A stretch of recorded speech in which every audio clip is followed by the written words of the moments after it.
Sob as águas, a jornada de Miguel, o mergulho fatal. Meu nome é Miguel. Sou instrutor de mergulho há 12 anos. Conheço o oceano como a palma da minha mão. Ou achava que conhecia. Foi num sábado de verão, águas cristalinas da costa. Um grupo de turistas entusiasmados querendo ver os corais. Tudo normal, tudo rotineiro.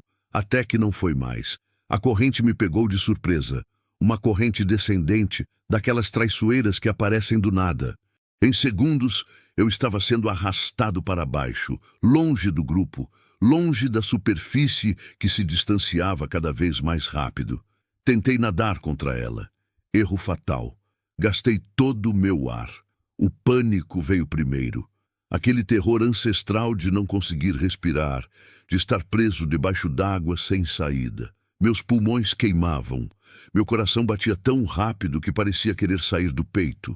Tentei soltar o cinto de lastro, mas meus dedos não obedeciam. Estavam dormentes, fracos. E então, quando não havia mais ar, quando meu corpo começou a tremer de forma incontrolável, algo estranho aconteceu. A luta parou, o medo evaporou, e eu simplesmente me rendi. Inalei água.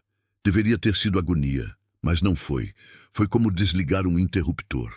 A queimação nos pulmões cessou. O batimento cardíaco desacelerou. E tudo ficou quieto.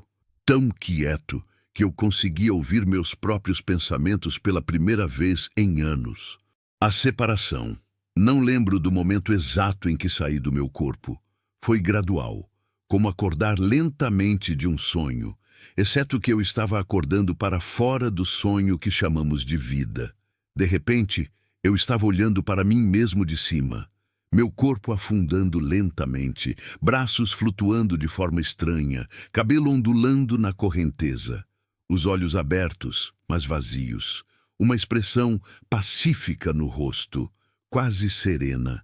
Deveria ter sido aterrorizante, ver o próprio cadáver afundando no azul profundo. Mas não era, porque eu não estava mais preso àquilo. Aquele corpo era apenas um veículo, uma roupa velha que eu tinha usado e agora deixava para trás.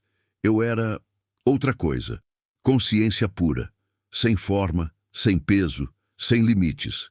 E pela primeira vez, desde que me lembro, me senti completamente livre. A água ao meu redor começou a brilhar, não com luz do sol. Eu estava profundo demais para isso. Era uma luminescência que vinha de dentro da própria água, ou talvez de dentro de mim. Era difícil distinguir onde eu terminava e o oceano começava. Estávamos nos tornando a mesma coisa, o oceano de luz. O azul escuro se transformou em algo completamente diferente. As paredes de água se dissolveram e eu estava em um espaço que não era espaço. Vasto, infinito, mas ao mesmo tempo acolhedor como um útero. Havia presenças ali. Não eram pessoas, não exatamente. Eram como essências, campos de consciência que eu reconhecia de alguma forma profunda. Meu avô, Joaquim, que me levava para pescar quando eu era menino. Meu melhor amigo do colégio, Daniel, morto num acidente de moto aos 19 anos. E outros, tantos outros que eu não sabia nomear, mas que me sentiam familiares mesmo assim. Daniel se aproximou. Ou eu me aproximei dele. Não havia movimento real, apenas intenção se tornando proximidade. E aí, irmão, ele disse, mas não com voz. As palavras chegavam direto na minha consciência.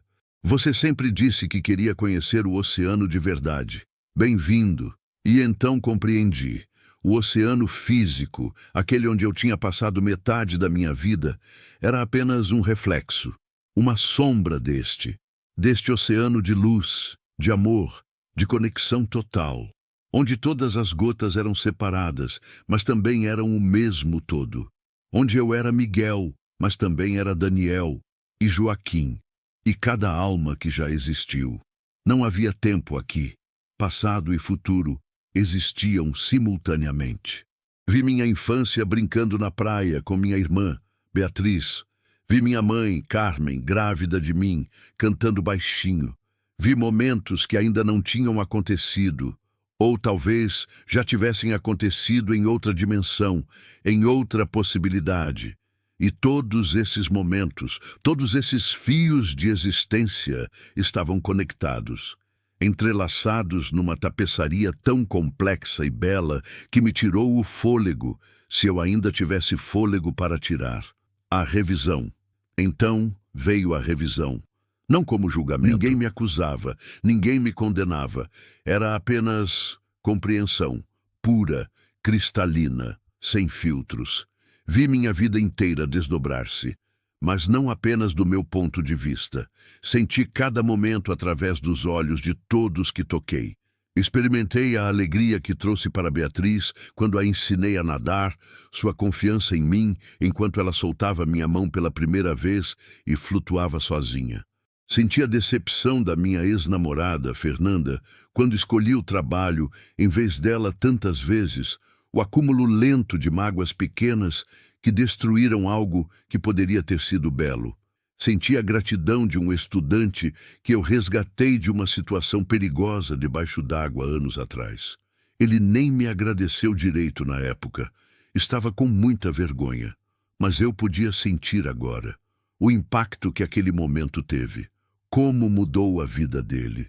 Como ele se tornou mais consciente, mais grato, mais presente por causa daquilo. E os momentos que pensei serem insignificantes. A gorjeta extra que dei para a garçonete que estava tendo um dia horrível. O sorriso para o vendedor ambulante na praia. A vez que parei para ajudar uma tartaruga presa numa rede de pesca. Todos esses gestos criavam ondas. Ondas que se expandiam muito além do que eu podia ver. Mas também vi o contrário. Às vezes que fui ríspido com minha mãe quando ela ligava preocupada. A raiva que guardei do meu pai, Augusto, por ter abandonado a família quando eu tinha 10 anos. Como essa raiva envenenou tantos relacionamentos depois, me impedindo de confiar, de me abrir, de amar completamente. Não havia culpa nisso, apenas compreensão. Eu tinha feito o melhor que podia com o que sabia na época. Todos fazemos. Mas agora, vendo o quadro completo, a interconexão de tudo, eu entendia. Entender não era perdoar. Era ir além do perdão. Era simplesmente aceitar o que foi, soltar o que não servia mais e reconhecer a perfeição imperfeita de tudo. A presença maior. Além das presenças familiares, havia algo mais. Chamá-lo de algo é incorreto. Era tudo, o tecido da própria existência. Amor tão vasto que continha universos. Sabedoria tão antiga que existia antes do tempo. Compaixão tão profunda que cada lágrima já chorada, cada dor já sentida, era conhecida e acolhida. Se eu tivesse que dar um nome, seria fonte, origem, casa, e essa presença me envolveu completamente. Não como separação, não havia mais separação. Eu estava nela e ela estava em mim e éramos de alguma forma inexplicável a mesma coisa. Miguel, disse sem palavras, você é amado, você sempre foi amado. Mesmo quando se sentiu mais sozinho, mais perdido, mais quebrado, você nunca esteve separado deste amor, apenas esqueceu e me mostrou. Cada momento da minha vida onde achei estar sozinho, havia uma presença invisível, guiando, protegendo, amando, todas as coincidências que não eram coincidências, todos os quase acidentes que não aconteceram, todas as pessoas certas que apareceram no momento certo. Nada era aleatório, tudo tinha propósito. Mesmo a dor, especialmente a dor, porque a dor partia o coração aberto, e um coração partido deixa entrar mais luz. Você pode ficar, a presença ofereceu, ou pode voltar. Ainda há trabalho, ainda há amor para dar, ainda há lições para aprender. A escolha é sua. A decisão. Eu queria ficar. Deus, como eu queria ficar. Aqui não havia dor, não havia medo, não havia aquela sensação constante de não ser suficiente que me perseguiu a vida inteira. Aqui eu era completo, perfeito, inteiro. Mas então pensei na Beatriz, minha irmã mais nova, sempre me vendo como herói, sempre me ligando quando precisava de conselho. Como ela lidaria com minha morte? Quanto isso a machucaria? Pensei na Carmen, minha mãe. Já tinha perdido Augusto para o abandono. Perder um filho para o oceano que tanto amava seria cruel demais. Pensei em todos os alunos que ainda viriam, todos os mergulhos que ainda não aconteceram, todas as conversas sobre conservação marinha que eu ainda poderia ter, plantando sementes de consciência ambiental em mentes jovens. E pensei em Fernanda. Nós tínhamos terminado há 6 meses. Eu fui um idiota. Escolhi o trabalho, o ego, a necessidade de provar algo, mas agora vendo tudo de fora, vendo o impacto das minhas escolhas, eu entendia. E talvez, se voltasse, talvez ainda houvesse uma chance. Não de voltar atrás, mas de pedir desculpas de verdade, de fechar aquele ciclo com honestidade e amor. A decisão veio como uma certeza silenciosa. Ainda não era minha hora. Tinha coisas inacabadas. Não por obrigação, mas por amor. Por vontade genuína de continuar contribuindo, aprendendo, crescendo. Eu volto, disse para a presença, mas com a promessa de lembrar, de não esquecer o que vi aqui, de viver diferente. O despertar brutal. A volta foi violenta, como ser arrancado do útero novamente. Um puxão brutal e de repente eu estava de volta no corpo, água nos pulmões, dor explodindo no peito, alguém fazendo compressões cardíacas, gritos urgentes. Vamos, Miguel, respira, respira! Era Lucas, um dos meus colegas instrutores, rosto vermelho de esforço, lágrimas nos olhos. Eles tinham me encontrado, me puxado para a superfície, me trazido de volta. Tossi violentamente, água salgada queimando minha garganta, ar entrando aos golfos dolorosos, cada célula do corpo gritando, mas viva, dolorosamente, gloriosamente viva. Achei que tinha te perdido, cara. Lucas soluçava. Seu coração parou. Você estava morto. Eu estava. E não estava. Porque a parte de mim que realmente importava, aquela essência que experimentei, flutuando livre, aquela nunca pode morrer. Apenas muda de forma. Apenas transiciona. Mas ainda não era hora de transição completa. Viver. Com propósito. Passaram-se 8 meses desde aquele dia. Voltei a mergulhar depois de 3 meses. Todos acharam loucura. Como você não tem medo? Perguntavam. Como explicar que o medo mudou de forma? Que agora o que me assusta não é morrer, mas desperdiçar o tempo que tenho? Liguei para Fernanda 2 semanas depois do acidente. Não para pedir uma segunda chance, mas para pedir desculpas. De verdade. Sem expectativas. Apenas reconhecendo a dor que causei, o amor que desperdicei por orgulho. Choramos juntos pelo telefone.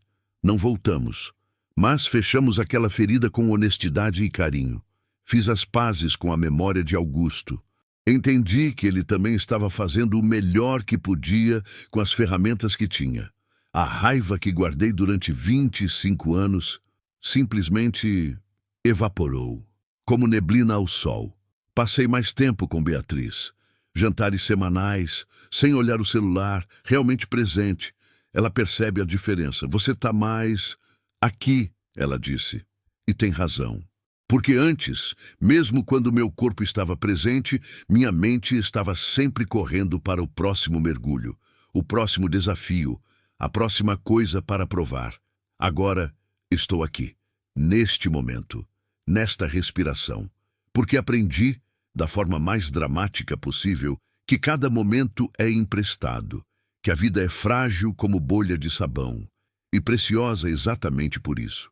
Ainda dou aulas de mergulho, mas agora também falo sobre conservação com mais paixão, sobre respeitar o oceano, sobre como tudo está conectado, os corais, os peixes, nós.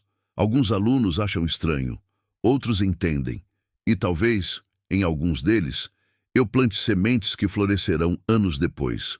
Comecei a meditar, tentando reconectar com aquele espaço de paz que experimentei.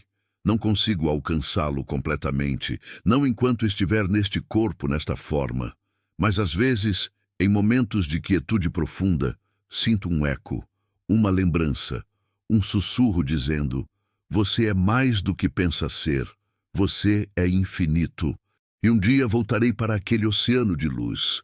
Daniel estará esperando, Joaquim também, e aquela presença amorosa que me segurou e me deu escolha. Mas até lá, vou mergulhar, vou amar, vou errar e aprender. Vou tentar todos os dias viver de forma que honre o presente que recebi, uma segunda chance. Mais tempo neste corpo, neste planeta incrível, com pessoas que amo e lições ainda por aprender. Meu nome é Miguel, tenho 43 anos, morri sob as águas e renasci na superfície. E agora, finalmente, estou aprendendo a viver de verdade.